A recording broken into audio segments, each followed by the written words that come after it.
শেখ হাসিনা আমার মেরে ফেলতে চাইছিল এবং জামাত শিবিরও মেরে ফেলতে চাই। দেখেন, আমি আসলে জুলাই গণঅভ্যুত্থানে হাসিনা আমাকে গুলি করেছিল, আল্লাহর অশেষ রহমতে আপনাদের দয়া আমি বেঁচে ফিরি। কিন্তু এখন থেকে জামাত শিবিরও আমাকে টার্গেট করছে। শিবিরের নেতা আমাকে হুমকি দিচ্ছে মারার জন্য, এবং আমাকে বলছে যে আমি যাতে কোনোভাবে ক্যাম্পাস থেকে বেরোতে পারবো না।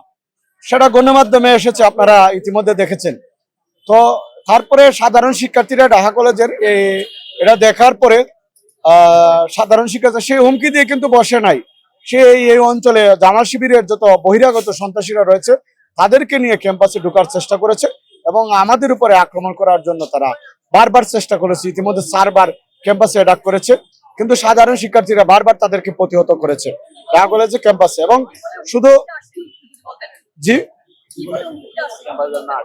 হ্যাঁ, তারা হুমকি দিচ্ছে আমি যেন ক্যাম্পাস থেকে বের হয়ে যাই এবং আমি ক্যাম্পাসে ঢুকলে যেন তাকে ফোন দিয়ে ঢুকি। আপনি ইতিমধ্যে দেখবেন যে গণমাধ্যমে এসেছে তার অডিও রেকর্ডটা, সে আমাকে বলছে আমি ক্যাম্পাসে ঢুকলে যেন তাকে ফোন দিয়ে ঢুকি এবং আমি যেন ক্যাম্পাসে আসলে পিছন দিক দিয়ে বের হয়ে যাই। তো আমি আপনার সামনে দাঁড়িয়ে গণমাধ্যমে কথা বলতেছি, আল্লাহ রহমতে এই যে মেইন গেটে দাঁড়িয়ে যে হুমকি দিয়েছে সে পালিয়ে গেছে।